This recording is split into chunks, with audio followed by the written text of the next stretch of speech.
Week 3 SFL continues this evening from the Hive in Atlanta, Georgia, as the Atlanta Swarm hosts the Houston Headhunters.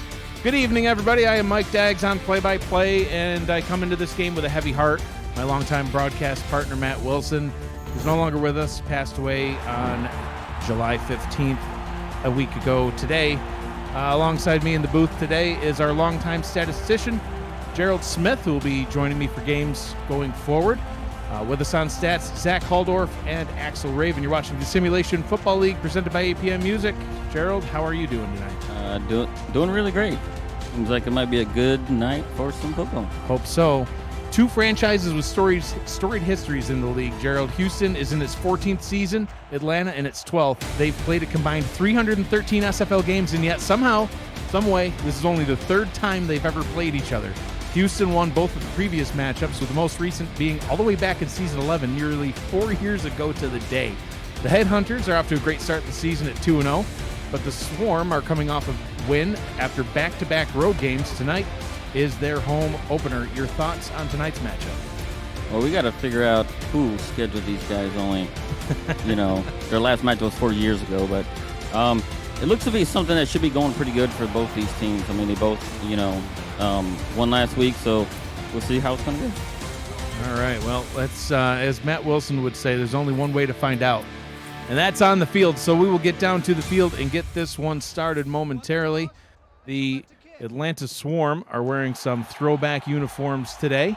They are going back to their Atlanta Hawk throwbacks, black, red, and yellow, looking very similar to Houston's color scheme. So we're going to do our best to not get horribly confused, but looks like Houston is going to kick things off. Sonny J kicking it away to the Swarm to get things started, returning it back from the 3-yard line and bringing it straight up to the 24, and that is where the Atlanta offense will get things started. Kyle Finnemore in on the return. Bryant Dynasty coming out onto the field at quarterback. So far this season, Dynasty, 45 of 70, 516 yards. He's thrown 2 touchdowns, but he's already thrown 8 picks. It's near the bottom of the league as far as number of interceptions. He's going to have to clean that up in this one if they're going to be successful. Dynasty on first down, throws it over the middle, and just like that, they convert for a quick and easy first down, completing his first pass of the day to Boo Chisholm. Starting offense for the Atlanta Swarm, as we mentioned, quarterback Bryant Dynasty, the running back, league leader all-time in many categories, BDG Hollywood. The fullback is Mitchell O'Brien. Wide receivers are Kyle Finnemore, Honus Odaby, Siege Falco, and Boo Chisholm. The tight end, Jamal Wooding. And keep an eye on number 68 left guard, Jay Warren, helping to keep Dynasty upright. Dynasty throwing once again, and that one's tipped and nearly taken away straight into the hands of the defender. Josh Rowe at safety, batting that one down.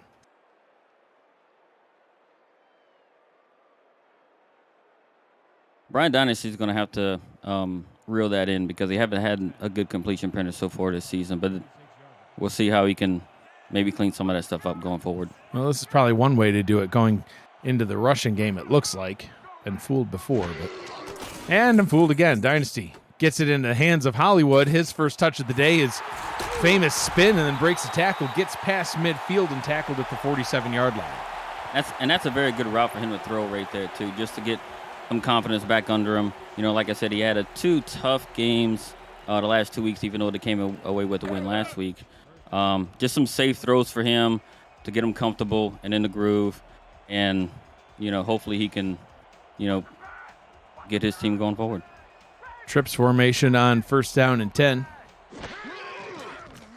Dynasty to throw again. Has time, but pressure coming, and the pass is broken up. Nearly sacked in the backfield, but brought down by KT Slayer. I think that was the defense there, calls that miss throw there. He just couldn't get it off. Seemed like he found somebody a little bit too late. Second down and 10 now. Flip backs in the backfield. 3 wide receiver set. Dynasty, a short drop, quick pass over the middle into traffic, and that one is also incomplete. Brings up a third down and 10. The starting defense for the Houston Headhunters. Defensive linemen are Alex Perez, Tom Tanner, Butch Menor, KT Slayer. The linebackers, Jason Peace, Keenan Samuels, and Zed Markov. Get into the secondary after this play. 3rd down and 10, obvious passing situation now as we see a 4 wide receiver set coming out onto the field. Dynasty play action. Going deep over the middle, has his man, and he is into the end zone for a touchdown. It is Boo, medium rare, Chisholm himself getting into the end zone for 6. I think that play action pass may have brought them safeties up to clear it for Boo Chisholm to go over the top. But that's a very, very good first drive, especially with some of the incompletions, questionable ones he had from Brian Dynasty earlier in that drive. But he should be, looks like, found the open guy and 6-0. Yeah, absolutely. Boo Chisholm with his first touchdown of the season.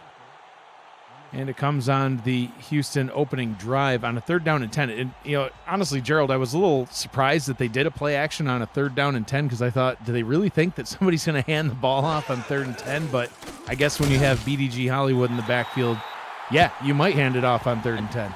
I think the defense has been noticing over the last few weeks that Brian Dynasty has had trouble completing passes. Yeah.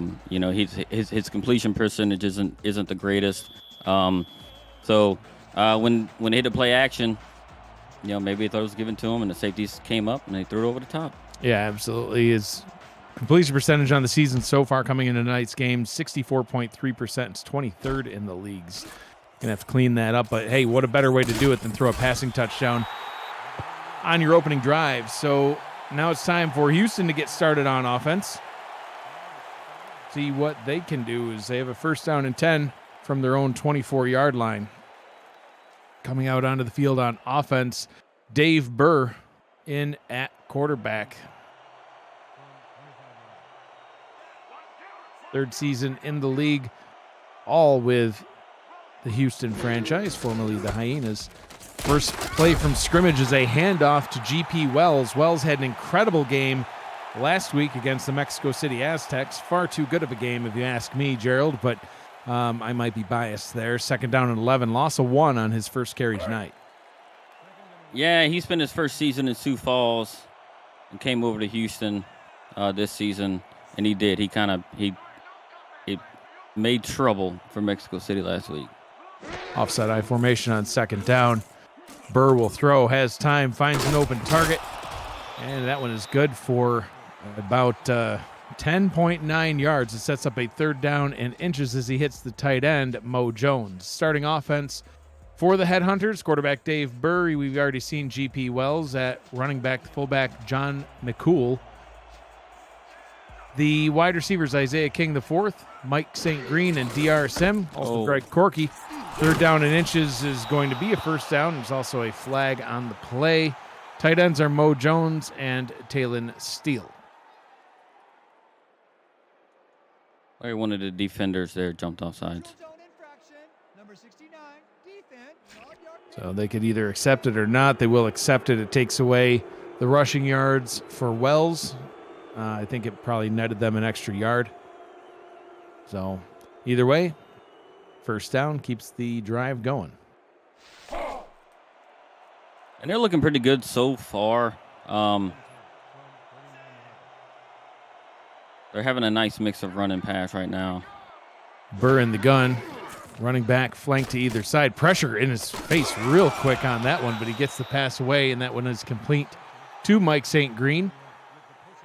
Gets a gain of about 7. The starting defense for the Swarm, defensive lineman Anthony Bonar, Billy Ray Valentine, Leo Jefferson, and Joshua Williams. The linebackers, Cree Higgins, Diamond Blackwell, and the legendary Aquantis Shine.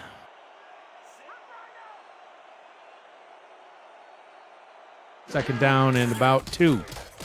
Wells with the spin, and he gets the 1st down and a little bit more, crossing midfield up to about the 45-yard line. The secondary for the Atlanta Swarm, Jack Napier, Don Fletcher, and Jay Miraculous are the corners. The safeties, The Moose's Loose Papineau, Grant Hardaway, and Chris Henry. DP Wells doesn't look like he lost anything from last week early on right now. No, he's got all the moves. He's got everything that he did last week. 21 carries, 84 yards. He had a touchdown, but man, it seemed like a whole lot more than that. Burr gets the pass out into the hands of Wells, and he did have more stats than that. This is that's not the Mexico City game that we're looking at. That's week 1 game against San Diego. Wells, I believe, was the player of the game last week, if I remember correctly. He made a nice spin move right there. It's pretty ironic. He's playing. BDG is known for his spin moves, and he just put one on. Yeah, I know. On Atlanta right there. I'm pretty sure that Hollywood's got that spin move patented too, and yet somehow Wells he stole it.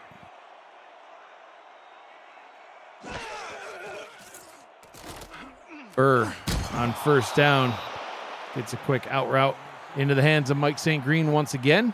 That one good for a gain of 5, second down.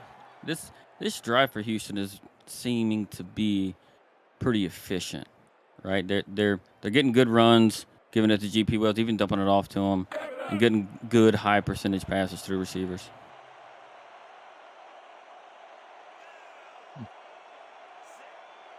Second down and 5-eye formation on the field.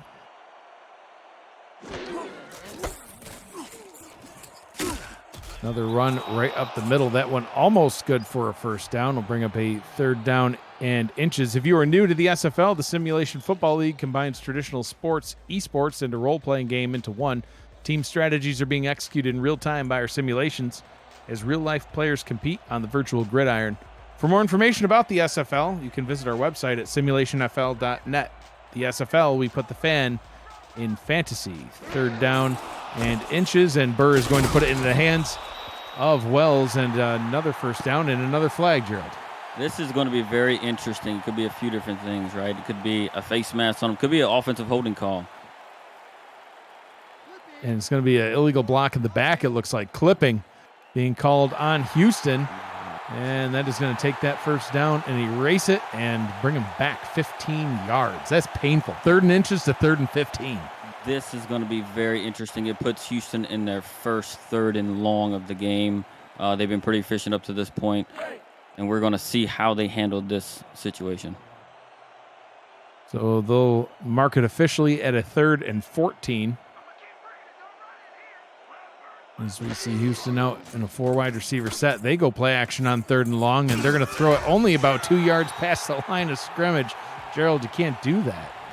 No, I think Dave Burr seen something downfield that he didn't like and just took the safe route right there just to get themselves into field goal range. So hopefully Sonny J has the leg, and they're coming out to kick it. And looks like it's, what, a 49-yarder? Yeah, it's going to be a long one. It is. It looks like, I think you're right, about 49 yards. Sonny J 4-4, in their game against San Diego a couple weeks ago, 4-4 on the season so far. This one from way downtown from the left hash, it is up and it is good from 49. So Houston's first possession didn't go quite as well as Atlanta's, but they are on the board, and that's what counts. You always want to come away from each possession with some kind of points. Yeah, but 3 isn't 7. And that penalty, and you know a strange thing about that penalty? A 15-yard penalty, but they somehow ended up 3rd and 14. I know. It must have been because it was a 3rd and inches. Did that math? Listen. You never know. Ultimately they only threw it 2 yards anyway. So 3rd and 14, 3rd and 15. It's all a moot point. Fenimore taking it from about the 1. Fenimore getting up all the way to the 30-yard line. Nice return for Kyle Fenimore. Now, Atlanta looked really, really good on offense that last drive. Hopefully, they can keep it up. And look, in their uniforms, I like them. I know it's some Atlanta Hawks throwback, and they look really, really nice. They do look pretty sharp, and the logo in the middle of the field, you talked about that pregame in our discussions. Yeah, listen, I like their traditional colors, but this is pretty fancy too. Oh, that one straight over the middle and nearly picked off twice. And those are the sorts of passes that he can't be doing tonight, Gerald. He had a couple last drive that didn't result to anything, similar to just that one right there. They haven't ran the ball yet, and that's really surprising considering, Bryant Dynasty's, previous 2 weeks and what he's doing, right? And it looks like they're going to throw again. Yeah, well, absolutely. Since Hollywood's nowhere to be seen right now, and you're right. I'm shocked we haven't seen a single rush yet. When you have the league's all-time leading rusher on your What? it was complete somehow. Fenimore somehow came away with that one for a gain of 7. I don't know how that happened, but it did. Yeah, 3rd and 3. I mean, you'd have to expect to see Hollywood at this point, right? I mean, on his career, he averages 5 yards per rush. Even this season, what he has, 4.7 yards a carry, I believe I've seen. Yeah, 4.7. And they're going to throw again. Dynasty, out route up to the top, and that was complete, but he went backwards. And it looks like Chisholm was able to get the first down, his 3rd reception on the day, now with 63 yards and a touchdown. And you can see Hollywood, that's his only contribution so far, is 1 catch for 18 yards. Maybe we'll see him now. That was a really good recovery by Boo Chisholm. Catching the ball, and actually his momentum had him carrying backwards, but he's able to muster up enough speed to be able to turn around and pick up that first down. 3 wide receivers set on 1st and 10. Dynasty going to keep on slinging it. Throws it into double coverage, and his receiver pays the price. Getting absolutely laid out was Kyle Fenimore. You can't drop that. I mean, I know. Well, I think he could. He got rocked, man. Look, he did, but come on, man. Like you're what's you're 3rd on the roster, but still, I mean, Dynasty put it in a spot for him to catch it. Brings up a 2nd down and 10. Dynasty going deep over the middle again. He's going to pay the price eventually, and his receivers keep paying the price on this. Gerald, this secondary is absolutely beating them up. Yeah, that was tough. Last 2 drives dropping passes, but to Houston's credit, they're there for them to make try and make a contested catch. So another 3rd down and long.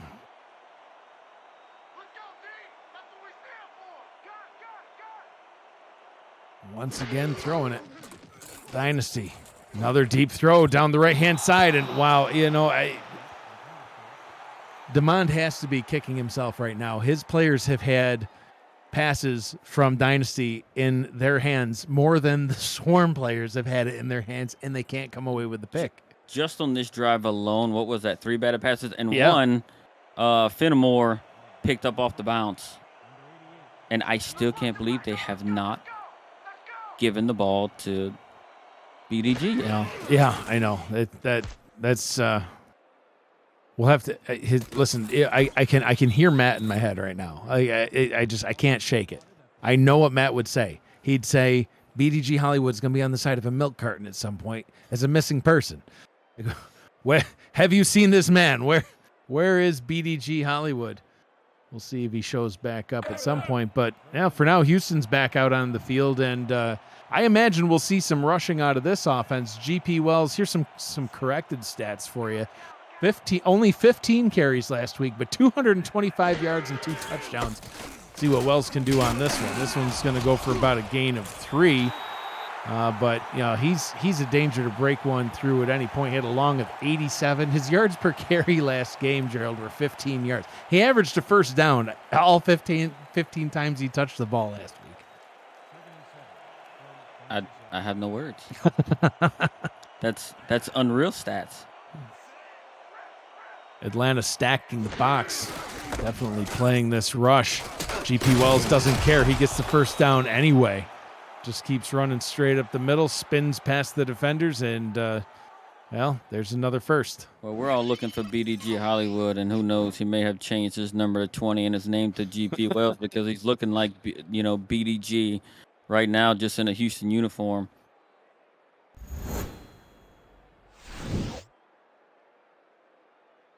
First down and 10. Mike St. Green coming back up to the line. Standing next to DR Sim, a couple of explosive receivers, but they might have a quiet night if Wells has another night like he had last week. And this time Atlanta's ready for him, meets him right at the line of scrimmage. No gain on the play, 2nd down and 10. Yeah, Atlanta played the run real well right there. The linebackers came up and pursued.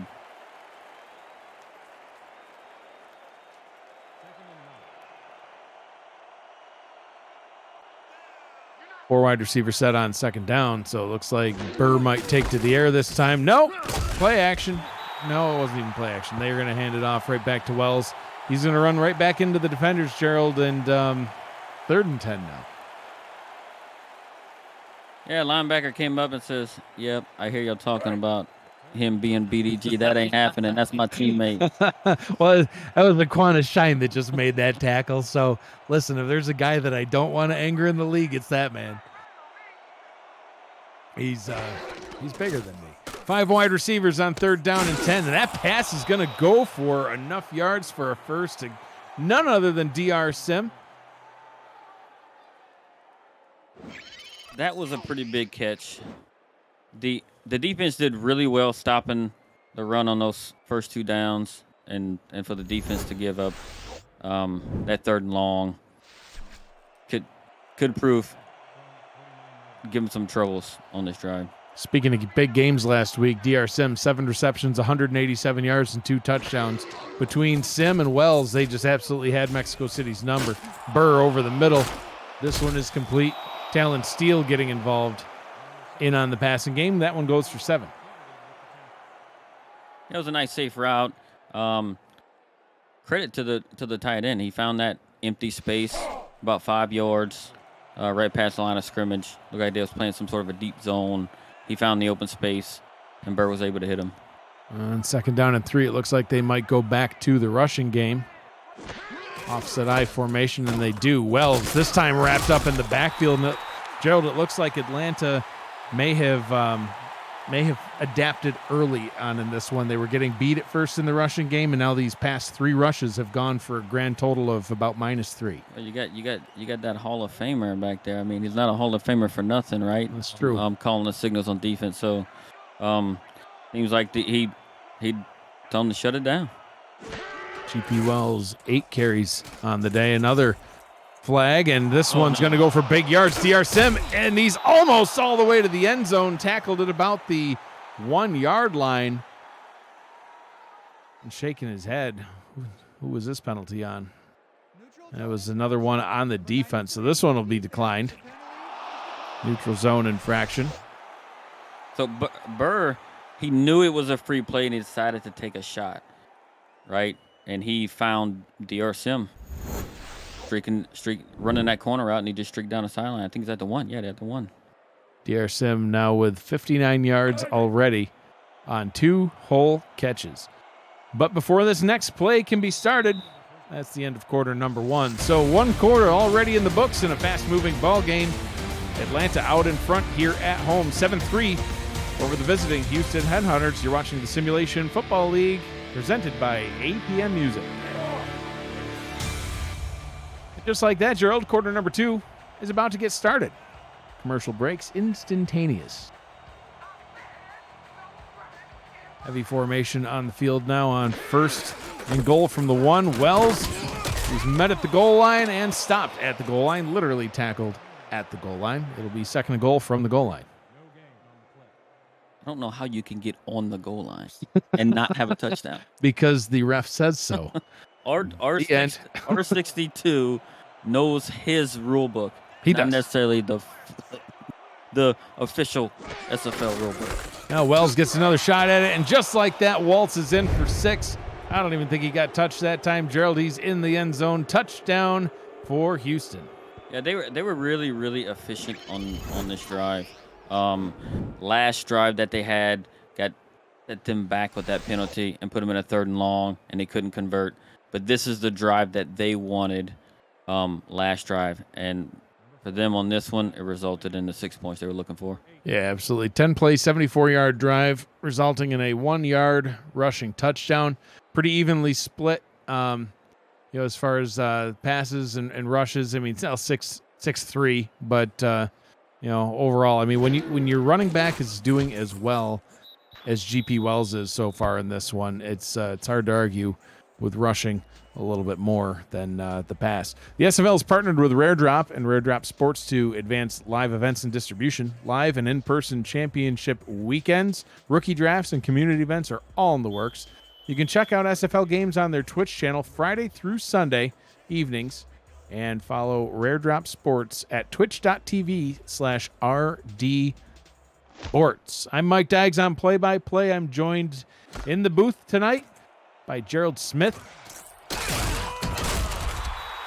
coming all the way to this game from down in the bayou, as he says. It's down the bayou. Down. Oh, it's not down in. Not down in the bayou. Wow. So when you're live in the Down the bayou, bayou. so you're going down the bayou. Oh. So imagine in your canoe, and you go down kayaks. kayaks, Right. and you paddle down the bayou. Oh, and then you get eaten by an alligator. Sounds lovely. Two wide receivers set on first down. See what Dynasty can do as they continue to throw. That one is complete. So once again, hitting Boo Chisholm. But Hollywood watch, Gerald, he's got one catch for 18 yards. No rushing attempts. We're in quarter number 2. The guy is a Hall of Famer, right? He is number 1 in rushing yards all time. Yeah. I'm speechless. I don't know what to think. Chaos and pandemonium. That's what I'm thinking. Dynasty throws again, gets the first down. So I guess if it ain't broke, don't fix it. I don't know. He got the catch, but Siege Falco getting in on the action. Well, these are the plays that what they need to keep doing. A lot of the passes over the middle have been contested. So if they keep hitting those out routes like that, it seems to be open. It seems like Houston's giving them that. Yeah, out routes and if they're going to give it, take it. Out routes and curls. Boo Chisholm had the curl route that he was able to recover from and gets another catch there. It looks like that one good for a gain of 5. And this is a very good answer so far on this drive for Atlanta, with Houston going down and scoring that touchdown. So if they can keep this up, I think I think they'll be okay. Yeah, but look at his completion percentage already. He's at about 50%, just barely over. And still back to the air, going over the middle, this time into double coverage. Somehow that one is caught. Well, it's to Boo Chisholm again, so that's how it's caught. First down and 10 for Atlanta at the Houston 39-yard line.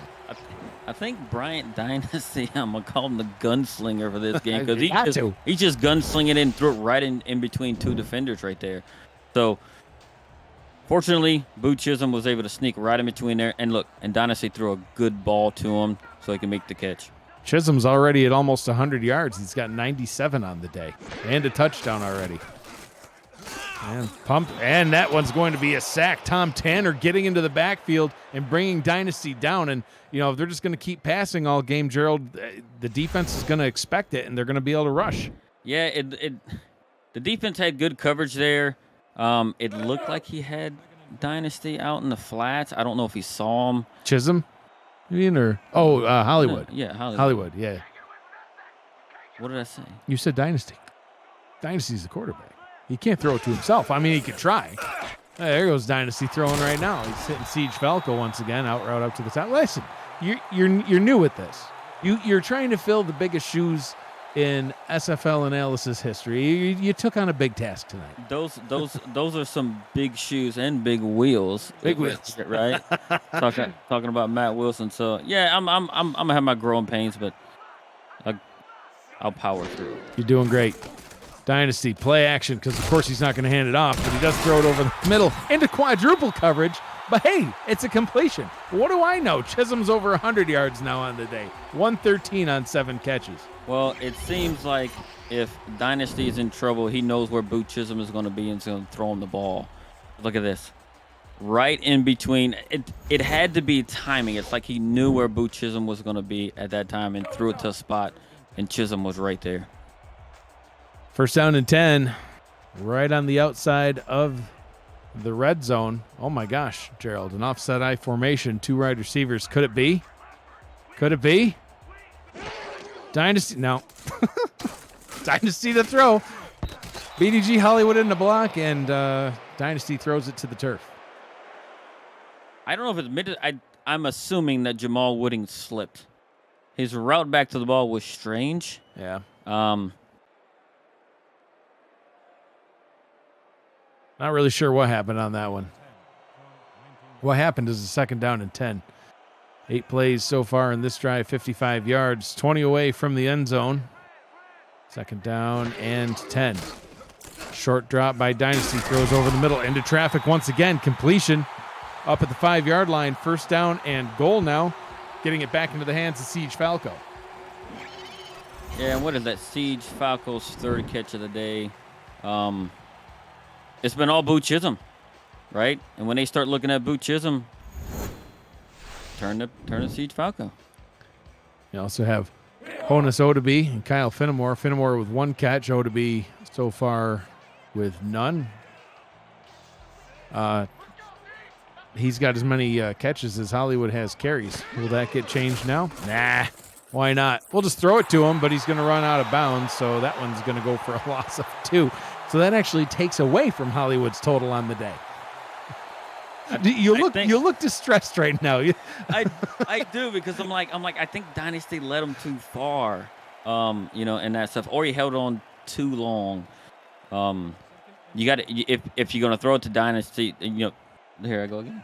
If you're gonna throw it to BDG, you got to throw it to him a little bit sooner than. There's so many players on the field. Dynasty throws complete, turns upfield and into the end zone. Touchdown for Atlanta. Finnemore with his 2nd catch. This one goes for 6. It just shows what we know, that BDG can, the great decoy, have minimal production, through a quarter and a half, and now Atlanta still has the lead.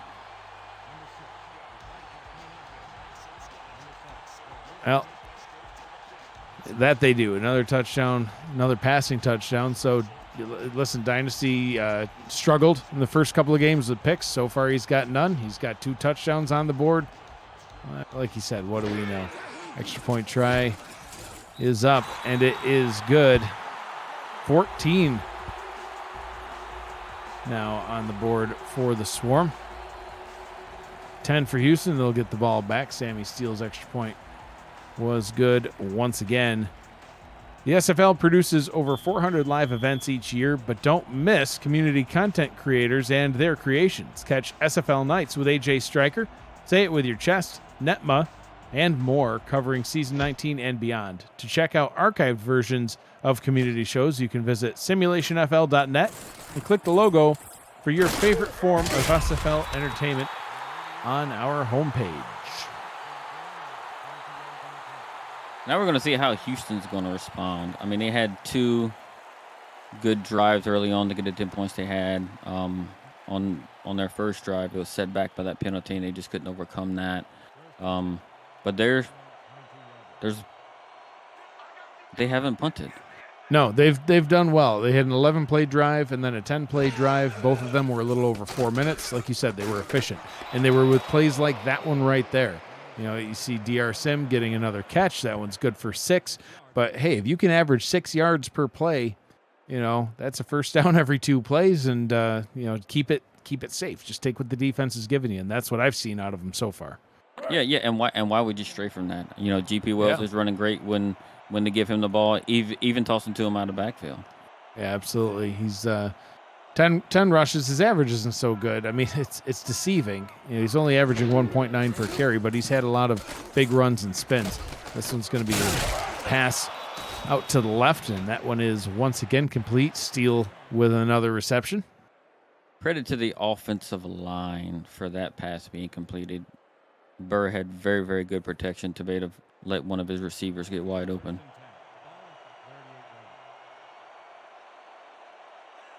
Two backs in the backfield, 3 wide receiver set. I see a disturbing lack of tight ends on the field, but to each their own. Burr throws out this one up to the top, and that one is complete for yet another first down. They continue to be efficient on offense. As of now, it doesn't look like Atlanta has much of an answer defensively, for them and how they're moving the ball. Yeah, at least not in the passing game. In the rushing game, they were getting burned a few times by Wells at first, but then that last drive they shut Wells down. Passing game, they keep getting beat. Look, actually that one's incomplete. So finally they have some sort of answer as Isaiah King the fourth gets targeted, and that one's broken up. I think if in the passing game, if Atlanta could create contested situations like that for the receivers to make it difficult for them to catch, just like you're going to see in this replay here, Don Fletcher in on the defensive pass breakup. 2nd down and 10. Just on the edge of midfield. 5 minutes, 7 seconds to go in half number 1. Ball is handed off once again to Wells, and once again with that average, he's averaging 1.9. He got about 1.9 there. That was good recognition and pursuit by the Hall of Famer Shine right there. Tackled right at midfield. 3rd down and 8. We've seen quite a few 3rd and longs so far in this one, Gerald, and a lot of them have been converted. See what they can do here on this one. Burr to throw, steps up into the pocket, fires over the middle, has his target, and it is complete for a 1st down, hauled in by Mike St. Green. 1st down and 10 from the Atlanta 34-yard line. Once again, I would give credit to the offensive line. Watch the protection he has here. They're only a 4-man rush. The back stays in right there to help block, enough to for the receivers to create some space for themselves.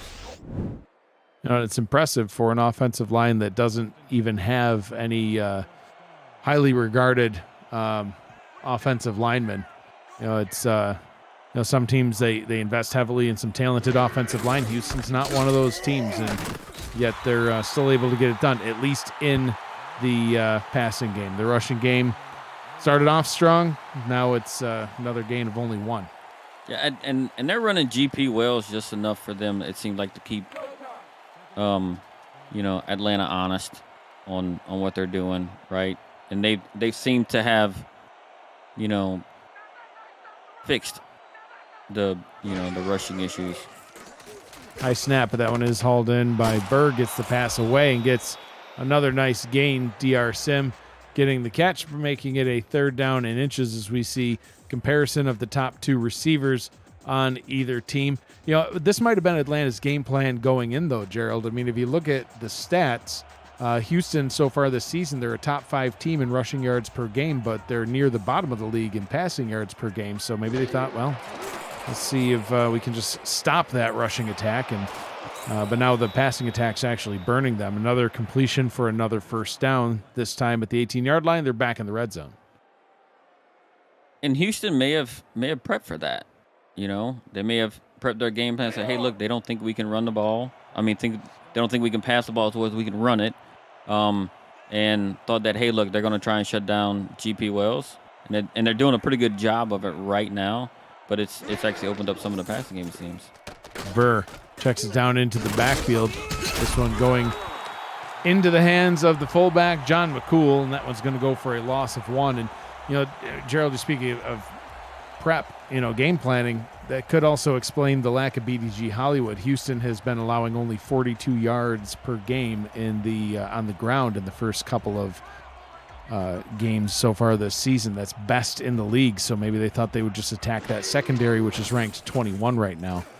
And Burr fires towards the end zone. That one is caught, and it's in the end zone for 6. Mike St. Green, touchdown, Houston.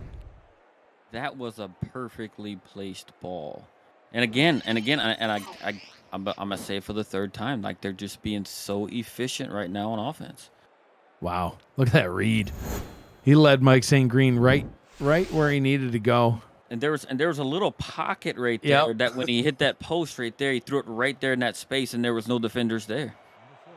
Oh, Dave Burr, 16 of 17, 100. Look at that completion percentage, 94%, triple-digit QBR. Got a touchdown on the board now. Burr having himself a night. Extra point try coming up. Kick by Sonny J is up, and it is good.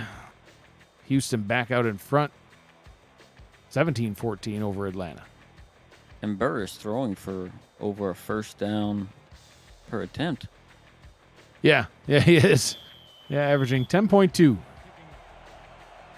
Just enough for a first down. All right, so Houston going to kick this one back away to Atlanta. They'll get a shot before the 2-minute warning to maybe get a playoff here. Fenimore returns this one. Spins and tackled at the 28. Yep, there'll be one snap before the 2-minute warning. So they're not in a terrible position, Gerald. They're at the 28-yard line. Good return by Fenimore. They've got 3 timeouts and a 2-minute warning, effectively 4 timeouts on this drive. But being the 2-minute drill now, I still am not expecting to see anything out of Hollywood. We might go an entire first half with no rushing attempts. This may be a rushing attempt here. Odd time to start. Nope. Dynasty's going to swing it out to him in the pass, but it's going to go for no gain. And that'll bring us to the 2-minute warning. Minute 57 to go at the 2-minute warning. You're watching the Simulation Football League presented by APM Music.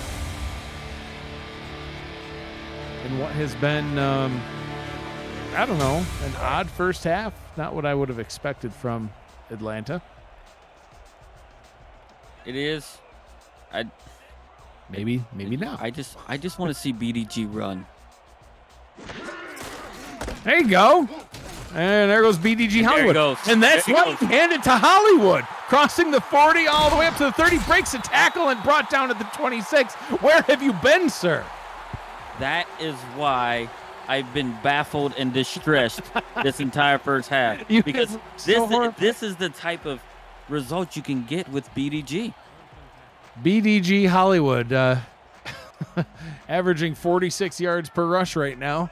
Not too bad of an average for approaching halftime. And now he's going to get it in the passing game. That has not worked so far in this one. He had 1 reception for 18 yards, and all the rest have gone for a loss. They don't have to hurry up, though. 2nd down and 12. They still have all 3 timeouts. And you know what? A Dynasty hasn't been having the game that Burr has been having, but he's been pretty decent, you know? Yeah, not too bad. I mean, 15 of 23. We'll see what he can do on this one. Pressure right in his face, and he completes that one into the hands of Kyle Fenimore. So now 16 of 24. It's going to bring up a 3rd down and 7. Clock stopped with 56 seconds to go. And they are in a perfect position to take the lead or even tie before half, but I'm sure they want that touchdown. That BDG run just put him in a great situation. 4 receiver set, trips down to the bottom on 3rd down and 7. Dynasty will throw, fires for first down yardage, and that one's going to be incomplete. I believe that was intended for Fenimore, but it looks like it was batted away. 4th down, and we will see the kicking unit come out onto the field to try to get that tie. I thought BDG had him open the way he just eyed him up and threw it. The defender seemed like he just came in right up underneath and got a fingertip on it just to throw it off. So Sammy Steele on for a field goal attempt. He's made 6 out of 6 so far this season. This is try number 7 from about 40 yards out. That one is up, and it is good. And we are all tied up here at 17 apiece with 49 seconds to go. So Houston about to get the ball back, 3 timeouts. You know, I'd have a hard time not trying to get more points. I mean, your quarterback has missed 1 pass all day. It seems like he's been geared up and just doing this 2-minute drill the entire game. What's the average seconds per play? About 5 or 6. Right. So you can march all the way down the field. And he's throwing 10 yards a pop. Right. A lot of out routes, stopping the clock after the receiver goes out of bounds. Well, let's see what can happen on the kick return first. That one's only brought out to the 21. So 79 yards to go from the goal line. Significantly less to get in field goal range. They only need to get about not even 50 yards from here. You know, they should be able to do that in 45 seconds. So it'll be interesting to see if they want to come out and throw or if they're going to go back down to the ground. GP Wells having a quieter night than he did last week. Didn't really do anything out of this set. And they're going to go to Wells, see what he can do. Oh, nice blocker on the right and the spin. He's pulling his best BDG Hollywood yet. gets past midfield all the way up to the 46-yard line and steps out of bounds. Long of 34. Well, that was it. Do you think GP felt offended that BDG was upstaging him on one run? Yeah, he's like, hey, I've been trying to work at this all night, and you just come out here for one play and beat my rushing yards. I got to fix that. It was a beautiful play. There was these nice blocks set up on the right-hand side to start that run off, and then, that spin, that's a killer spin that he's got. Yeah, I mean, he's like, hey, I got to spin on my own, pal. Check this out. Well, it looks like they're going to go back into I don't know about that, Gerald. They're going to go back into the rushing formation. Offset eye out to the left, and they're going to throw out of it. So Burr throws short pass over the middle, but now you're going to either have to, you got to burn your timeout. Maybe change the formation. Looks like Steele may have gotten that reception. It was Steele. First timeout called for Houston. Yeah, I think that was one of those plays where, hey, look, if it worked, if we get yardage like they got, right? They picked up 9 yards there, that they were going to call a timeout, and then kind of reset into different formation. But it looks like they may run again. Yeah, they only brought one wide receiver out on the field, and they are going to pass. Burr going to check it down to Wells. Wells spins, gets the first down, and they'll have to call timeout number 2. I don't hate it. I mean, now at this point, though, you got to either start taking shots at the sideline or even all the way at the end zone. Well, I think they might be playing it safe here, right? They just don't want to throw a pick or something like that. But man, if your quarterback's only got one incompletion, I know. I mean, the guy is on a roll. I don't see why you just wouldn't test it. Got 4 picks on the season, none yet tonight. 94.7% completion percentage in this one. Burr to pass on first down and 10. He's going to fire down towards the end zone. That one's going to be incomplete. Mike St. Green was in his intended target at about the 11-yard line. Batted away. Ball falls harmlessly to the turf. Clock stops with 22 seconds to go. And that was a contested ball right there. Yeah. So if Atlanta could get themselves in similar situations like that, right, to get to the receiver when the ball gets to them, they might be able to slow down the passing game. Second down and 10. Burr to throw. Fires down the middle again. That one's tipped, and it's taken away. Returning it back the other directions. Moose Papanow, he's got some blockers out in front, and he is up to the 29-yard line. Moose getting his 3rd interception on the season. He's a top 10 defender in the league in picks. Gerald, he gets one there, and just when it looked like Houston was going to be able to go into the halftime with the lead, even on a field goal, taken away. Yeah, and it, like I said, it just shows you kind of what I know again, because I'm like, hey, the guy only threw one incompletion, throw it down the field, and he throws 2 in a row right in the middle of the field. And it seems like it may have been a play that Atlanta recognized right off the bat because they had defenders there waiting on it. Either that, or I know you're new at broadcasting, but we like to call that the commentator's curse. No interceptions today. Wah, wah. Sorry, Burr. Dynasty with a short pass over the middle. They're going to go into the hurry up, but I think they might be content to let this one go to halftime. 3 seconds to go. Now they're going to call a timeout. I don't think we can see a Hail Mary from this distance. No, I wouldn't be surprised if they come out with BDG right here and try a run. Just see what he can do. I mean, look, he had 46 yards on one run. Give him, what, 64 yards from here? Yeah.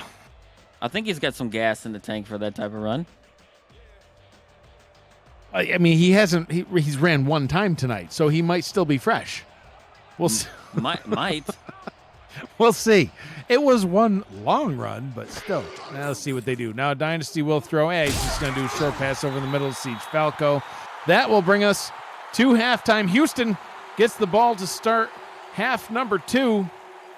We are all tied up here going into the halftime break. 17 apiece.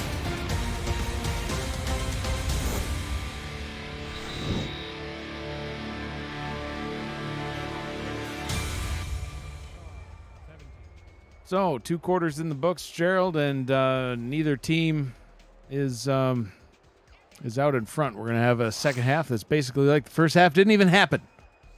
It's 0-0. 0-0 effect. Even though I see a couple of 1s and 7s. Yeah. Siege Falco being well represented by the scoreboard, but that's about it. So Houston about to receive the second half kickoff. And we'll see if they're able to score on the opening possession. So Houston so far in this one, they had a very nice opening drive, 11 plays, only 33 yards, kicking a field goal. Their second possession, 10 plays, 74 yards, and got a touchdown that time. And then 11 plays, 75 yards, and a touchdown. But yeah, the comparison between the teams, Gerald, very, very similar stats. And it shows on the scoreboard. That's true. Yeah, basically everything matches so far in this one. The only thing that doesn't match is the completion percentage of Burr versus Dynasty. But I don't want to rub salt in the wound for Dynasty. But he's been throwing a lot. I mean, I don't know. Maybe rely on Hollywood. Burr going back to the sky after throwing an interception on his last pass of the first half, as we see the quarterback comparison as far as yards and touchdowns and interceptions. Burr with the one pick. Steele with another reception, and it's going to bring up a second down and 1. And those are the type of passes that had them efficient in the first half. Before right there when they throw the interception right before the half. So if they could stick to something like that passing game, that'd be okay. And a short pass out to the left is complete. That one going to the other tight end, Mo Jones. Getting both tight ends involved in the first couple of passes of quarter number 3. Rochelle Colston joining us now on stats. Appreciate Rochelle being here. And Zach Halldorf, who was helping us out in half number 1, heading off into the sunset. First down and 10. 2 wide receiver split backs in the backfield. Burr to throw. Out route down to the bottom. Oh, that one, he actually stays in bounds, Gerald. We've seen a lot of those out routes have their momentum carried out of bounds. He gets some extra yards after reception on that one. Mike St. Green with another catch. Well, Mike St. Green isn't a rookie. I think he felt that the defenders were way off and that he can make that turn and go up, that he didn't need to go out of bounds, that he can work for those extra yards there. Mike St. Green coming into tonight's game with 129 yards in his first 2 outings. So far in this one, adds on another 45 yards, and he's got a touchdown to show for it, his second of the season. Burr, deep drop, and finds a wide open Steele on the left-hand side again. He's just working those tight ends on those out routes, Gerald. The protection from this offensive line is impressive because they gave him the time to be able to find Talon Steele on that out route. And that's saying something because they have a really dominant defensive tackle in Atlanta and in Williams. 5 receptions now for 53 yards for Steele. Dumping this one down to Wells behind the line of scrimmage. He's able to gain a couple off of it, but did he just push down a defensive end to the ground? He may have. But he's only got 2 yards to show for it, so if a tree falls in the forest and you only get 2 yards, it doesn't matter. It looked pretty. As my wife would say about our shed, right? Your plastic shed? Yeah. Who puts up a plastic shed in hurricane country? That's what I want to know. Hey, to each their own. Wife's going to hit me. Burr gets it out in the hands of Wells, and that one only adds on a yard. So 3rd down and 7 now on the opening possession of the second half, all the way down at the Atlanta 30. So they're back in field goal range where they found themselves at the end of half number 1, and then Burr threw a pick to a wild moose. Doesn't want to do that here again. 3rd down and 7. He's going to throw down the left-hand side, and that one is complete to Mike St. Green. 1st down and goal all the way down at the 5. What a catch. He went up and got that ball. I didn't think he was going to be able to catch it because the defender was right underneath him. But as many guys would say, he mossed him right there. Yeah, Moose Papineau went on the coverage again, too. He was trying to get another pick. He thought he had it. I thought he did, too. That's a case of a defender playing the ball and not the player. Yep. I believe if he would have played the player, he may have been able to break up that pass. I'll see what Wells can do now. It looks like they might go back down to him. Rushing attempt number 14 coming up, perhaps. He's already got 1 touchdown on the ground. Can he get another? Breaks a tackle. He's into the end zone. Touchdown, Houston. Good blocking. He waited for that lane to open up. You'll see here, right? Opened up. and he just slid to his left and just took it down the bayou. Took it down the bayou, not down in the bayou, by the way. I learned something today. I've learned a lot of things about Louisiana so far today. It's I think down in the bayou would, to me would say you're going in under like the your water. boat sank. Yeah, or a gator pulled you in or something. Yeah, it's either way bad. So just down. Yeah, he went down. I mean, there's nothing better than getting in your boat, floating down the bayou, and not getting eaten by an alligator. Not getting eaten by alligator, right? And hope that your motor starts up. What do you mean hope? Well, you got engine problems down in? No, not down the bayou. No, you get all kind of man. Look, them bayous are not the cleanest, right? Might knock your prop off of your motor, right? And if you don't have your motor working, good luck to you when the sun goes down. What happens when the sun? Do I even want? Is our swamp monsters real? The Rougarou? You've never heard of the Rougarou? I have no idea what you're talking about. It's pure nonsense. Finnemore gets it out to the 25. We're calling a game, Gerald. First down and 10 for Atlanta. They got the ball back. The extra point was up and good, by the way. I don't know if you noticed that. Houston out in front 24-17 now over the hometown Atlanta Swarm. Houston looking to go 3-0 on the season. Brian Dynasty's got something to say about that, though. And, hey, surprise, surprise, Dynasty's going to throw. Getting it out into the hands of his intended target, which, for the first time tonight, is Jamal Wooding. Yeah, I think that's the type of routes that when they went into halftime, you know, the head coach says, hey, look, man, let's just give Dynasty some high percentage passes, and let's be efficient on offense. Dynasty approaching 200 yards now on the day. Wooding with a 15-yard reception.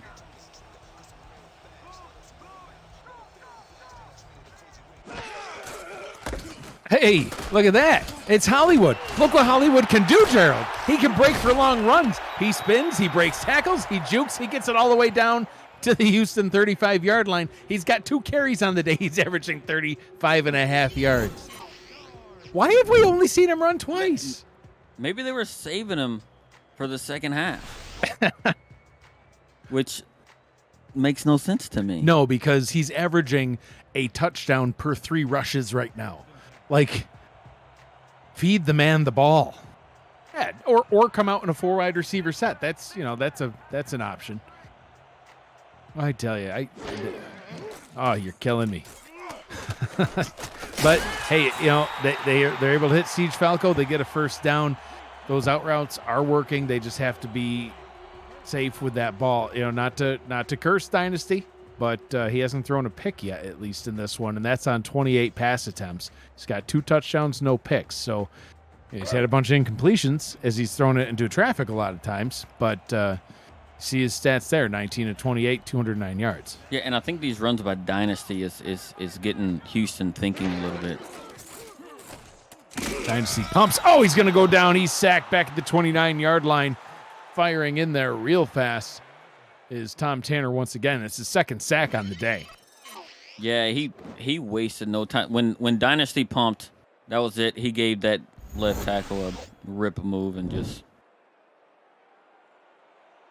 That's the quarterback. Second down and 15 now, and this is where Matt would once again bring up, at least get half of this back so you have a third down and 6 or 7 or so.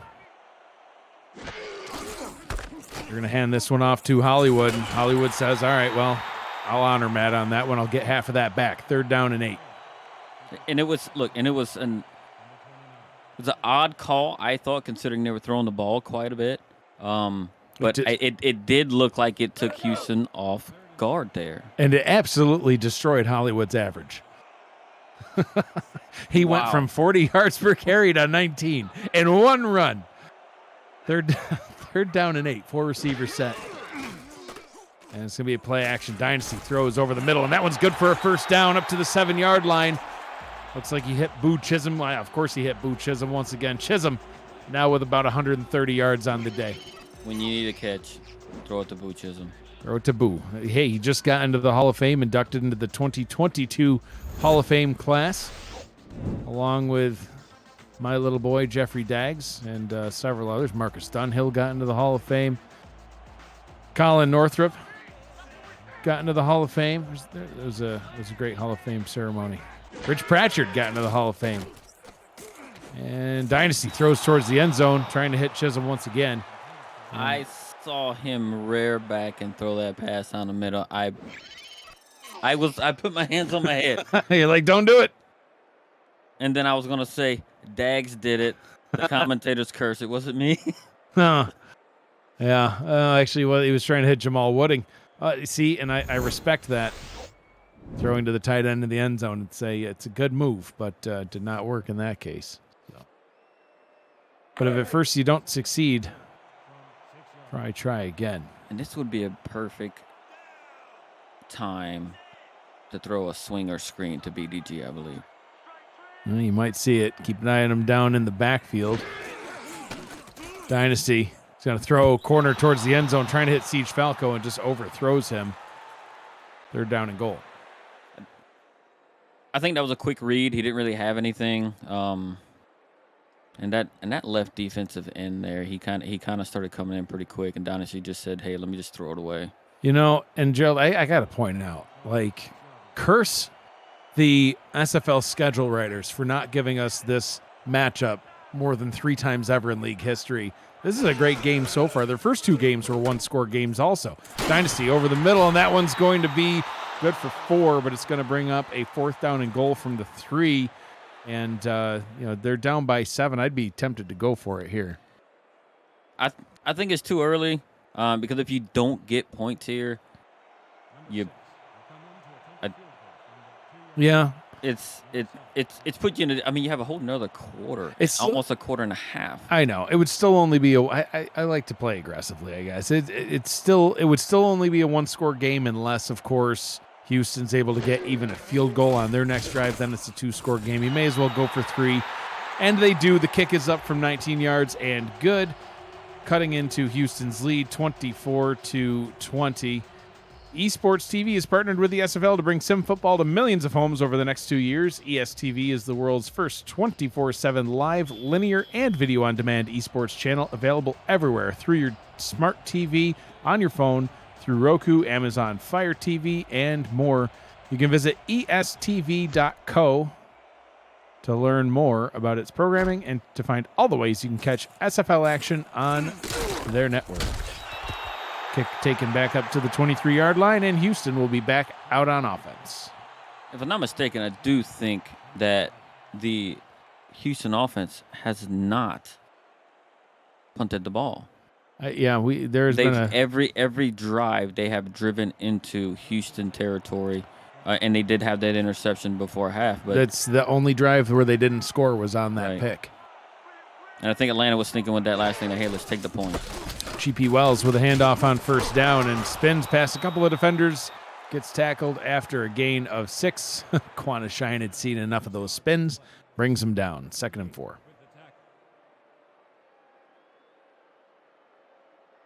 Wells isn't having too much of a bad day with 66 yards with 4.4 yards a carry. That 34-yard run that he had on the last possession certainly helped that average. Atlanta have been doing a good job keeping him in check. Much like that, very short runs. He had a lot of short runs, and most of the tackles have been by that man right there, Quana Shine. He's all over the field. Yeah. I think he's single-handedly tackling and keeping GP Wells to the yardage he has right now. He does it all. Offset I formation on 3rd down and 3. Can Wells get enough for the first? He can't. So, Gerald, once again, like to introduce you to the commentator's curse. What were you saying about Houston not punting a moment ago? I'm just asking. I'm not trying to call you out or anything. I'm just asking. You said something. Nope. No comment. Ron Foster on to punt for Houston. We had to look his name up because we hadn't seen him until Gerald cursed the Houston offense. So, Whoa. That punt nearly didn't get away. The snap a little off center, and fair catch called for by Fenimore back at the 35-yard line, and Atlanta will come back out on offense. So, see, this is why I don't coach a team, Gerald, is because I would have gone for that touchdown. I would not have gotten it. I'd still be down by 7, and now, since Atlanta actually played football the correct way, kicked the field goal, they're down by 4. They've got a chance to score and potentially take the lead here on this possession. 3 wide receiver set on first down. Dynasty to throw. Out route down to the bottom, and that one is caught. A diving catch. Keeping his feet in bounds just enough. Boo Chisholm with his 10th reception of the ball game. I think Dynasty has found his groove right now. He's in a rhythm. Oof. That toe was close to the paint. Close, yeah. We'll see if Coach Simeon throws that challenge. He does. Yeah, he saw it too. He saw that replay on the big screen. The hometown big screen operator should not have shown that replay, Gerald. He should have kept that one in the pocket. But it looked pretty. He had to do it. Yeah, it looked pretty until you saw his toe step on the paint. We'll see. You only need 1 foot in bounds. But there's grass in between there. Yeah, there was, and his toe was in bounds, but our opinion doesn't matter. Only that man's opinion matters. We'll see what his call is. And ruling on the field stands as called. So Houston's going to lose a timeout, and that's kind of painful. I mean, that's one where I thought it was a decent challenge, but at the same time, it was only yards. It wasn't a scoring play. They were just challenging the yards gained, and now they've lost a timeout in a very close back-and-forth game. That could come back to haunt them. We'll have to look and see what happens. I mean, it wasn't even a first down. It was just a 7-yard pass. I'm not sure if I would have thrown the flag when it was that close. Hollywood gets the handoff, and he's off to the races again. He could go all the way this time, crossing the 30, 20, and he's going to be brought down at the 15-yard line. BDG Hollywood having a quiet but impressive game, Gerald. He's got over 100 yards now? He's got over 100 yards on like 5 carries. You talk about an average. Watch what his average is going to spike up to this time right here. It's how he hits a hole when it's open. It's amazing. Nobody does it better. BDG Hollywood is his rushing yards not updated on that yet. He has over 100 on the day. Every time he carries the ball, other than one, has been great. Dynasty out wide open into the end zone, touchdown, and there you go. They take the lead. Kyle Fenimore in for his 2nd touchdown reception of the day. And Atlanta now back out in front in this one. A back-and-forth game we go. I think this is the 3rd time this game Dynasty gets to flip his hair. Because he finds them wide open. And I do think that Houston was still shell-shocked. That BDG is missing, and all of a sudden he just runs for what seemingly is a gazillion yards at will. Mm-hmm. And they I don't know what happened. And what better time to throw that deep pass like that is after a huge play like that. Oh, yeah, you get a big rushing play and then immediately go into the pass. Nice post route by Fenimore. Gets into the end zone. Extra point is up, and it is good. And just like that, Atlanta back out in front by 3. The SFL has partnered with Laser to deliver digital SFL player trading cards to its players and viewers during live events on SFL Twitch. Viewers every 30 minutes will be issued cards, or you can buy SFL card packs through Laser's store. The new Season 19 pack will be available very soon. Visit laser.gg, that's LAYZR.gg, and click the Join Alpha button to connect your Twitch account and begin collecting. Do you have a collector's card? I should. I mean, I should have been one of the premier best cards of all time, I would imagine. How could you not have a number 83? I mean, you're in the Hall of Fame. That's a little bit. That's what I'm saying. That's kind of disrespectful. I might have a card. I don't know. We had to ask the commissioner. I'm not too sure. I'm sure I'm out there. It's got to be. It'd be a crying shame if it wasn't. Burr to throw on first down, going deep down the right side into triple coverage. That was a dangerous play. Trying to hit Mike St. Green. He's made some impressive catches, but that was some impressive coverage. Yeah. He had the height. But it being such a contested catch with those 3 guys around him, it made it difficult for him to pull down that ball. So what I want to do is I want to buy a pack of playing cards, but Only if it has a Whiska Lafouche card in there. Does Lafouche have a? We got to check. Oh, Whisker on the bayou. Let me tell you, he's got a lot of things that will wow you. I don't think those are appropriate for television. We'll have to save that for another broadcast. That's SFL After Dark. They're down to 9. Jack Napier with an impressive tackle there. And a painful-looking tackle. Houston had to punt on their last possession after Gerald cursed them.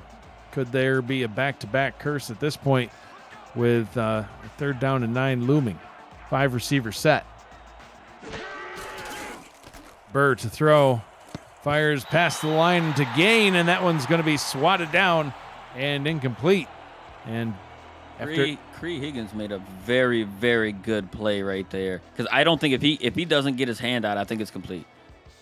Yeah, he got his hand right in the path of the ball, and back-to-back drives now after not seeing a Houston punt that Ron Foster onto the field to punt away. And now Atlanta's in a position where by kicking that field goal and then getting that touchdown, now they could potentially get another touchdown to take a 2-score lead here late in quarter number 3. And yeah, it's looking really good when having them take the points instead of taking the Dags approach. Let's go for it. Just throw it to the tight end in the end zone. I don't understand why that's even a question, but so far their approach is paying off better than mine, but they may have scored if they had tried that. It also might have been a pick and return the other way. It could have flipped the entire game on its head. In any case, Dynasty in the gun. It looks like he might pass. And he will. Dynasty throws and tries to hit Jamal Wooding. And that one is incomplete. There was a penalty there. Pass interference. Oh, my God. Yeah, they're going to call pass interference against Houston. My goodness. So, I don't know. I didn't even see that one. I didn't even see the flag, let alone the penalty. Refs I was baffled. Well, free yardage, I guess. It seems like the momentum has shifted. Yeah. Things were really going Houston's way at first, and now Atlanta seems to be in the driver's seat. And speaking of drivers, are we going to see a little bit more Hollywood? Yeah, maybe in the let's just go deep down the right side and nearly throw a pick. Listen, sometimes I have good ideas. I think handing it off might have been a little bit better, but Corey Minor getting that pass deflection could have had a pick. That's the gunslinger and Bryant Dynasty coming out right there.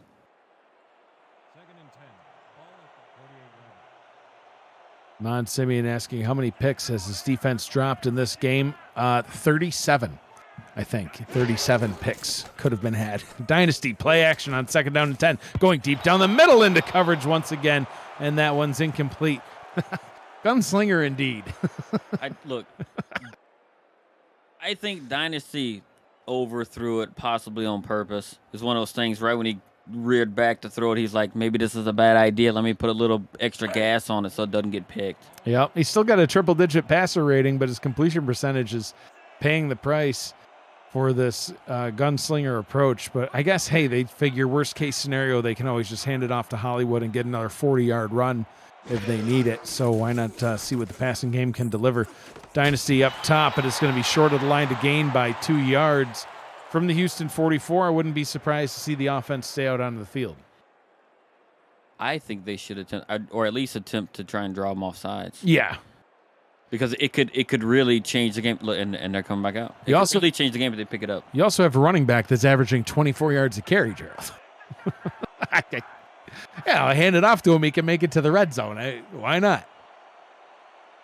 I don't know. We'll see what happens. And they're just going to, try to draw him off sides. Didn't work. So now both teams with only 2 timeouts remaining in the ball game. And, I guess that evens the playing field at least as far as the timeouts coming into play. But, 1-score ball game. And, I will probably see Atlanta punt here.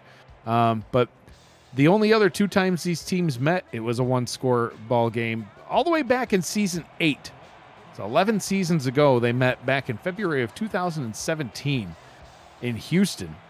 And at the time, Hyenas won that game over the Swarm 17-16 when they met in season 11 4 years ago, almost to the day. Look at that dive. That one goes into the end zone for a touchback. A one-score game there as well. Houston on the road here in Atlanta. They won that one 27-20. So right now our score 27-24 in favor of Atlanta, looking for their first win in this very small but exciting matchup history. Yeah, I'm really surprised. I mean, when I first seen it, I thought it was a typo of some sort. I know. Researching for the game, I'm like, there's no way that two teams with a combined 26 seasons of experience have only played each other twice. But it's true. There's that average. 30 yards a carry. Like, if you look at their yardage, right, it's not that far apart from one another, but you look at the average, you're like, what? Yeah, Hollywood being Hollywood. He sneezes and gets 30 yards, apparently. Final play of the third quarter is going to be a rush, and it's going to bring up a 3rd down and 9. So Houston in possession of the football. 3rd down and 9 is how they will start quarter number 4. Everybody do me a favor and put your 12s in the chat. Let's get this 4th quarter underway. You're watching the Simulation Football League presented by APM Music.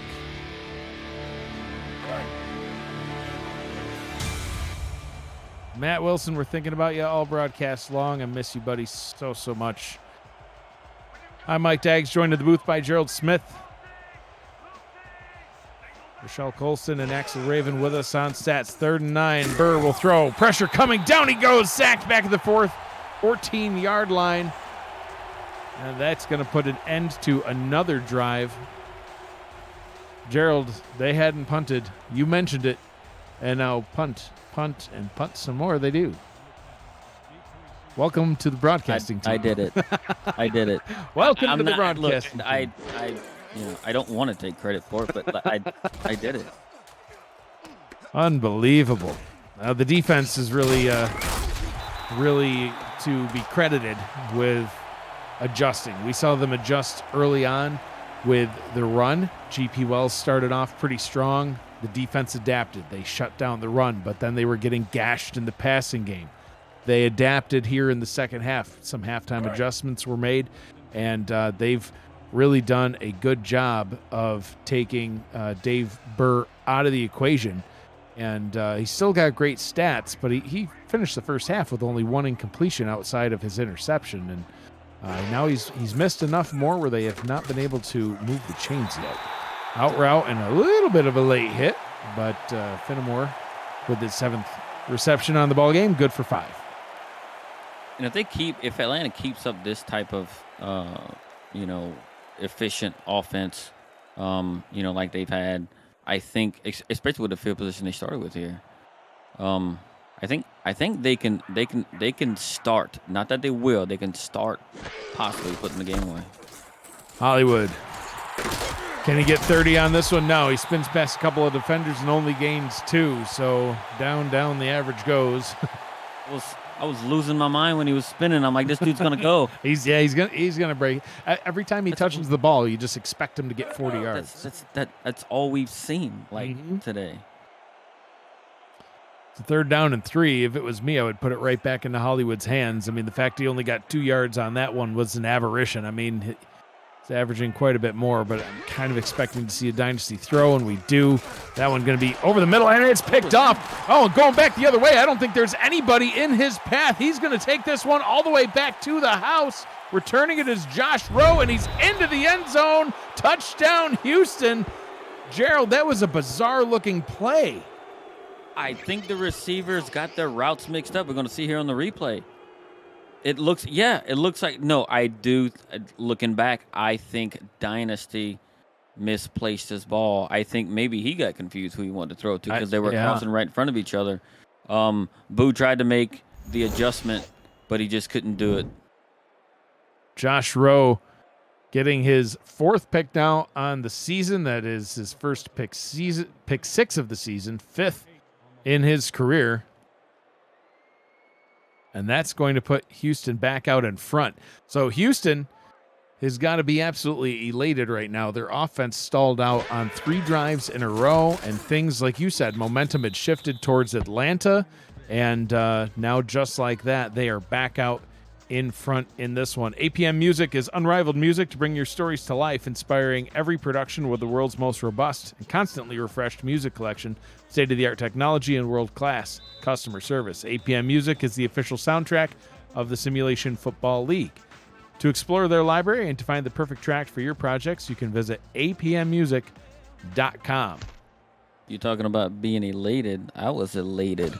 I was getting somewhat of the blame. Maybe I was blaming myself. Now I don't have to worry about Damon Simeon giving me a call on the phone. What are you doing? No, I think he still is going to. I would if I was him. I'd be like, listen, you're calling the game, that's fine, but you're going to say that we're not going to punt, and then all of a sudden we have to punt. Well, I did it to him earlier.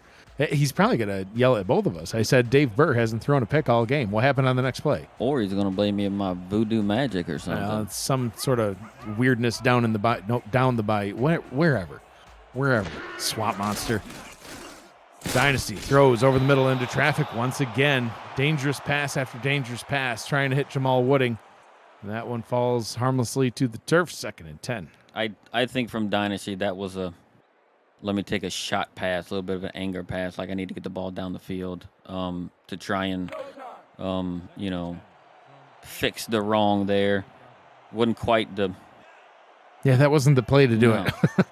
Maybe one of those neat little out routes that have been almost gimmies in this one, instead throwing it into traffic. Let's see what he can do here. Oh, he's going to go down the left-hand side. He finds Boo Chisholm down at midfield. That one's good for a first down. Dynasty approaching 300 yards, about half of which have been to that man right there, number 80, Boo, medium rare Chisholm. I think Dynasty noticed the coverage right off the line, and this is, him, credit to him, being a veteran quarterback, noticing the coverage and knowing, the route tree that's going to happen and knowing he was going to have Boo Chisholm, beat those defenders with the coverage that they had. He tossed it up and he ran and got it. 162 yards to the Hall of Famer. There's a touchdown on the game as well. Dynasty to throw. There's the out route. This time getting into the hands of Chisholm again. First down and 10 from the 32. So Atlanta down but not out. It's been a one-score game, back and forth. And with 8 minutes, 45 seconds to go in this one, they're looking to try to get back out in front. Is it me, or do they seem like when they need a big play in the passing game to go to Boo Chisholm? Yeah, he's been making big plays all game long. He's got a 47-yard reception. All 3 other receivers that have caught balls, the longest one they've had is 15 yards. Still good, but Chisholm's been absolutely dynamic. Siege Falco getting his 5th catch of the ball game, sets up a 2nd down and 5. You can visit the SFL website at simulationfl.net for links to apparel from Sector 6 and SFL mini helmets from 97 Sports Promotions, plus features from our content team, including Swamp Talk. Gerald knows about Swamp Talk and many other things swamp related. Power rankings and many more feature series. See all the league records, team stats, player leaderboards, and rankings of the SFL class of talent, and so much more. SimulationFL.net, your home for everything SFL. 3rd down and 4 now coming up. I was starting to question, was that BDG Hollywood at all? On that run, no gain. Every once in a while, even the legends cannot. Is he gassed? Well, he has run it 6 whole times now. Dynasty says, I better just throw. Throws over the middle. Oh, that one's incomplete too. All right, so I'll give you that one. That's one of the ones where your receiver's got to catch that ball. Siege Falco with a drop. When you pay the money on the team like a Siege Falco, you got to come up with those catches. Yeah, absolutely. They'll probably go for the field goal here, but that's still going to leave them a point shy of where they need to be. And that could be huge. That drop could be really, really big. Yeah, we'll have to see if that comes back to haunt them later on. It really all depends on how their defense performs. They've had 3 very successful drives on defense in a row, and that kick from 43 yards is up and good. So It's back on the shoulders of the Atlanta defense if they can get their offense back this ball without allowing any more Houston points. Or at worst, they're going to want to try to hold Houston to only 3 because at least that keeps it a 1-score ball game, and they can, try to retake the lead with a touchdown. If they allow Houston to get a touchdown on this drive, it immediately becomes an 8-point game, and now you're in a situation where you need that touchdown and a 2-point conversion just to tie. Not a situation they want to get themselves into. After that first drive of the second half for Houston, the defense of Atlanta they clamped down. Yeah. And then they got the other 6 points off of the pick six. So 1st and 10 from their own 20. Dave Burr, 25 of 30, 262 yards, 2 touchdowns and a pick. GP Wells, he's got 71 yards on the ground, 20 carries. He's also got 6 receptions for another 26 yards. There's carry number 21. The defense still doing a good job, though, holding his average to under 4 yards per carry, which is definitely what their goal would be. 2nd and 9 after a short gain of 1. They have really stepped up to slow him down. He's only had a couple of big runs, which is, a long run of 34, which is nearly half his yardage. Yeah, absolutely. All the rest have been significantly less. Oh, Burr might just take it himself. I probably should have, and that one's picked off. I don't know what the flag is. Ineligible receiver downfield, perhaps. I'm not sure, but that one's picked away by Aquana Shine. Like we said earlier, he does it all. Dude, he was illegal forward pass. I don't think he was past the line of scrimmage, but I guess it's all kind of a moot point. That'll obviously be declined. Yeah, of course. So I don't know. The refs had a hard time actually seeing ball placement today. He's definitely behind. Whatever, it doesn't matter. Maybe he stepped across when he stepped forward. Aquana Shine with the interception on the play. And, we said the Atlanta defense was going to need to not step up, but just have a successful drive. And, why not? Aquana Shine, 17th interception on his career. He's got more interceptions than many corners have on their career, and he's a linebacker. Bryant Dynasty back on offense and back on the grass. Sacked. Brought down at the 26-yard line and a little bit of taunting. He got in there so fast. Yeah, Butch Minor. He just overpowered the center. He's a big guy.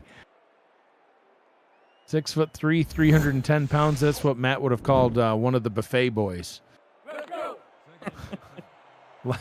He loved picking on the heavy guys, and I don't know why, because I kept telling him, you're going to get beat up.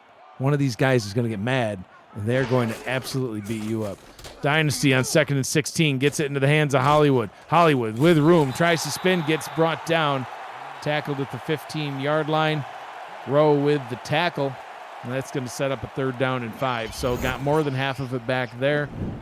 3rd and 5, much easier to convert than a 3rd and plus 10. Yeah, they just dumped it off, man. I think they want to play safe, right? Because they want to get some points out of here. They're only a point down. And they have a huge momentum swing right here. So, and 3rd and 5 makes it the playbook wide open. Yeah, absolutely. And like you said, they're only down by 1. Any points off turnovers is always great to get. And in this case, even a field goal gives them the lead. But they're going to get a 1st down and more. Who else? Boo Chisholm. 1st and goal from the 7. The newly inducted Hall of Famer. Man, he's having quite the game. What do you got? 13 catches.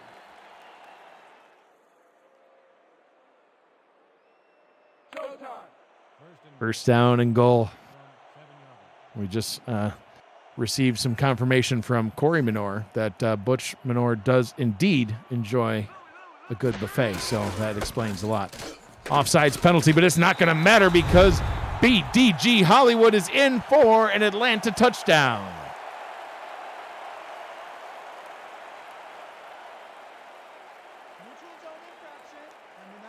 They do call the neutral zone infraction, but it doesn't matter. He was untouched. That's what I'm talking about when you just float down the bayou. He could have floated down the bayou and Nobody would have touched him. No. But you know what? Not even a Gator. You can tell he had that motor running. He cranked it up and took off after they handed it to him. He sure did. Well, when you've only run it 7 times in the entire ball game, I guess you still got fresh legs to float down the bayou and get into the end zone for 6. So Atlanta reclaims the lead. Extra point is up, and it is good. I think Atlanta could have made a case for going for 2 there. Going up just 6 points, I don't know if it does you any favors. Whether it's 5 or 6, it doesn't do you a whole lot of favors. Right. If you go for 2, it makes Houston score a touchdown, and they can't beat you. Especially if Houston puts together one of their long drives like they had in the first half, where they got over a 4-minute drive on a couple of their touchdowns. First half, I think they had 3 drives that were over 4 minutes. I think I would have gone for 2 there. Like we talked about earlier, I like to play football aggressively and try to get points where I can. Now a flag on the return, so that could affect their starting field position. Oh, they're starting deep in their own territory. Yeah, there's a clipping call, illegal block in the back, and that's going to back them up quite a bit. That one is against number 98, Jackman, and that's going to bring them back to probably about their own 15-yard line, if not even closer. See where they start. But Dave Burr back out onto the field, thrown 2 picks now, and this one GP Wells with 22 carries for 74 yards. And, it looks like they're at about their own 12. First down and 10. Burr to throw, pressure coming. He dumps it down over the middle. That one is complete. Mo Jones with the catch, his 3rd of the ball game, gets 8. That was a good read by Burr. I don't think he had anything open down the field. He had some time back there. He looked downfield, but like, nah, I don't want a chance to have nothing. Put ourselves in a worse situation by throwing a pick or something. But I was really smart.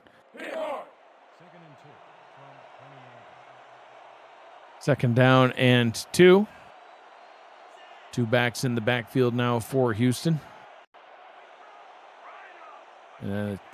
Close game with just over 5 minutes to go as the clock continues to roll. Burr to throw. Oh, pressure coming, and that one nearly went for 6. Shine got his hands on the ball, and Gerald, if he had gotten that one, nobody would have stopped him. No, not indeed. I mean, he's had a hell of a game right now, man, with, over, 14 total tackles, a couple of tackles for losses, a pick, couple of batted balls and a pick. They're down and 2. Burr out route. Oh, wide open up top. That's Mike St. Green. That's one way to move the chains darn near every time, Gerald. If you got a 3rd and 2 and you can find Mike St. Green wide open on an out route, that's going to really help your offense. Yeah, and if they can keep doing that, because that out route has been open most of the game so far.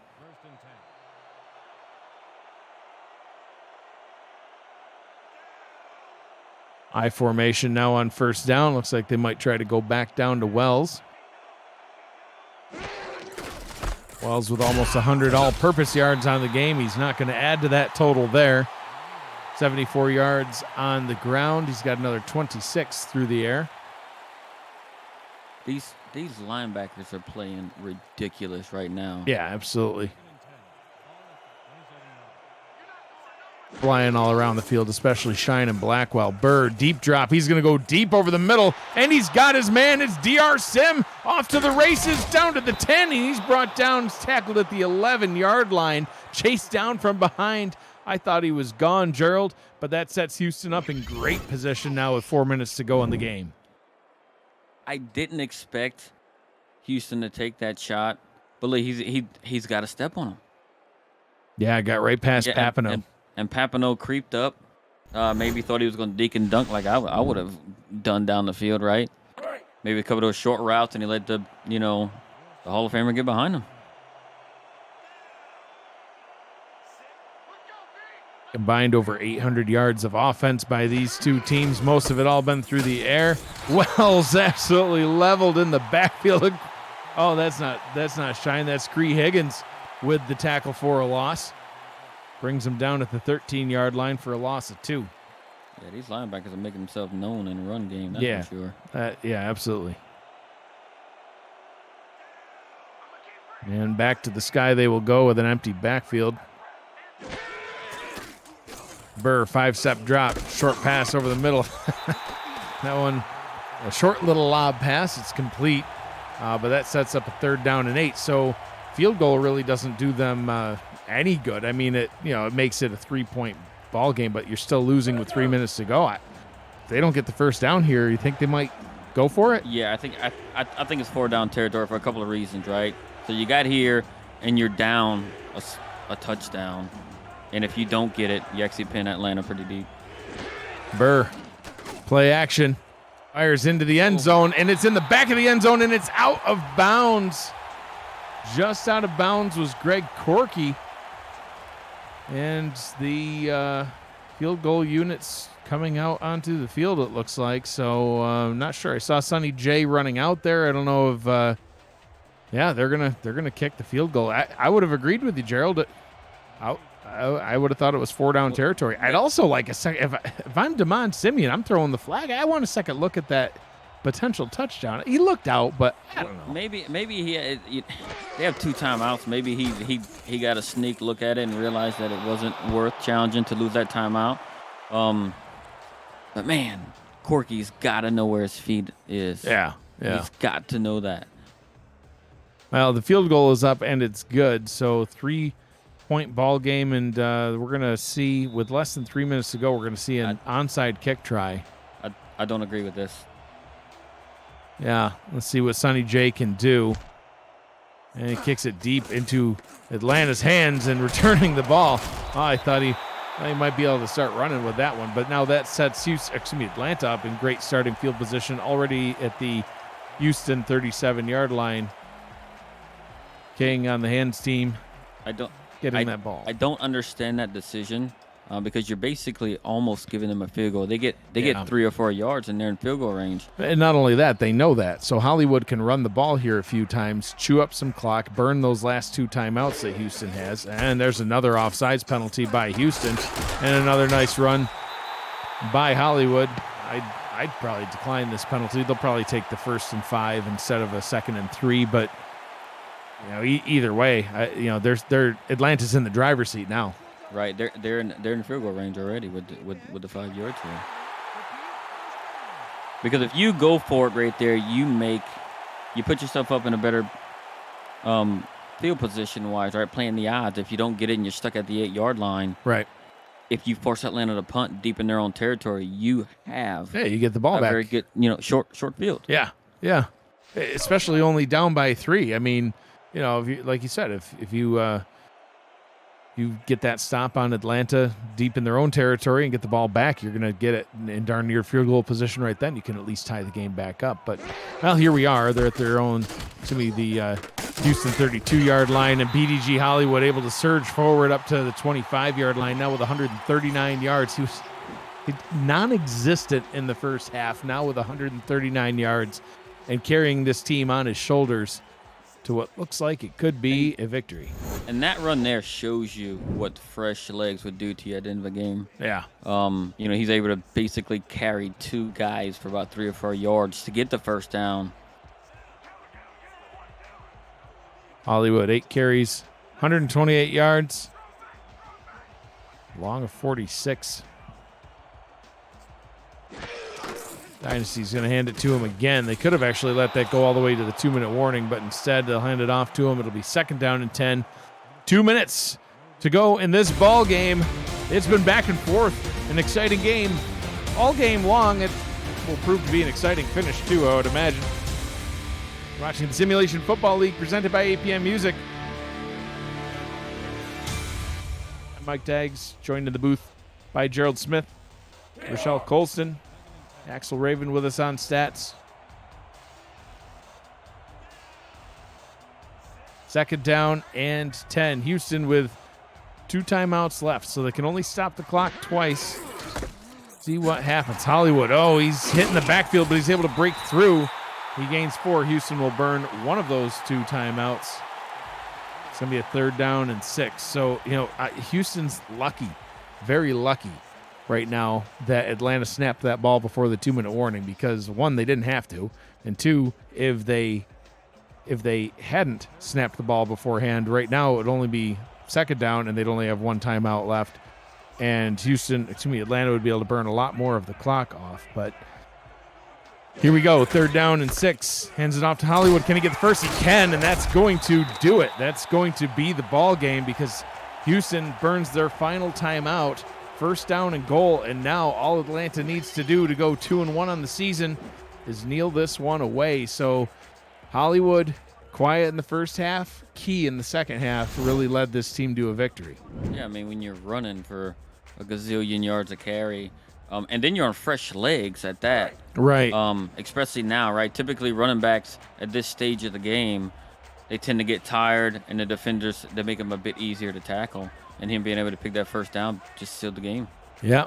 So that'll be the final time we see the clock stopped in this one as Bryant Dynasty takes a knee and will start the victory formation process to kneel this one away. Coverage of the SFL on Next Level Sports continues tomorrow, July 23rd at 4 p.m. Eastern Time, with the unbeaten Las Vegas Fury set to host the Florida Storm, with live look-ins from the Battle of the Carolinas, Predators versus Skyhawks. On Sunday, Denver visits Fort Worth, plus live look-ins on Sioux Falls and Motor City. For a channel guide and more information about Next Level Sports, you can visit nlse.com. So, Gerald, we talked about Hollywood and everything that he did. Houston, they played a pretty clean game. Burr started off in the first half darn near flawless. He did have that 1 pick in the first half. He had 1 in the second half. A few more incompletions, but still 29-36, 344 yards. He had 2 touchdowns. A great passing day by Burr. I think, in my opinion, the big thing that they couldn't get going in this one that they did last week was G.P. Wells. 70 yards on the ground, not terrible, but he had over 200 last week. Yeah, and I got to give credit to the Atlanta linebacking core because they were instrumental in slowing him down. Yes. And to the gunslinger, Bryant Dynasty's credit, right? He actually flipped his touchdown to interception ratio for this game compared to what he had the last few weeks. Not only did he flip that, he flipped his hair repeatedly. 4 times. The patented hair flip was completed over and over again as his team continued to score through the air, as we saw a whole lot of passing in this one from Atlanta. Atlanta Swarm comes away with the win, 37-34 over the Houston Headhunters. Gerald, your final thoughts in this one? It's the defense for the Atlanta Swarm stepped up in the second half. And like I touched on just a while ago, the linebacking core was instrumental in shutting down, G.P. Wells and holding them to what they did. Dynasty stayed efficient. We haven't seen that from him the previous 2 weeks. He was really low on the QBR, and his interception total was really high. But he kept the interceptions to minimum. One bad ball, really. Well, a couple of bad balls he threw early on, but he settled in, and that one bad ball got returned for a pick 6. But other than that, man, he was able to settle himself down and find the open guys. Yeah, played a pretty clean game. So Houston will fall to 2-1 on the season. Atlanta will advance to 2-1 on the season. Next up for the Houston Headhunters, they will be back at home. They will host the Fort Worth Toros. For Atlanta, their visit back home will be short-lived. They're on the road to Texas next week, visiting the Lone Star Glory.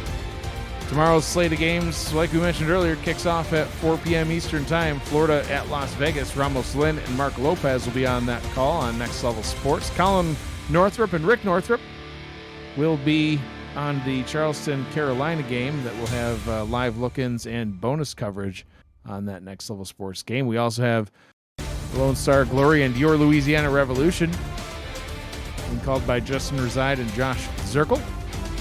London and the Canton Classics, being called by Tim Hackett and Rochelle Colston.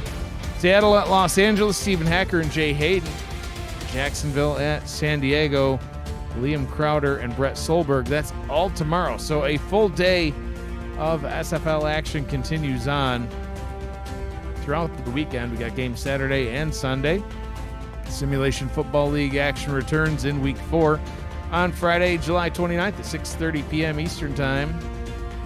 Look forward to those games as well. Brian Dynasty, your player of the game, 32 of 48, 333 yards, 3 touchdowns, and darn near triple-digit quarterback rating. This has been a presentation of the Simulation Football League, presented by APM Music.